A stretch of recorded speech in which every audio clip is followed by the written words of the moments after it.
ko, mundo ko'y biglang nagbago.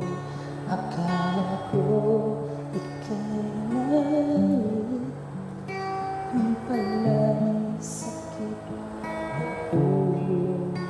Ang sabi mo noon sa akin, kailanman di mapapago.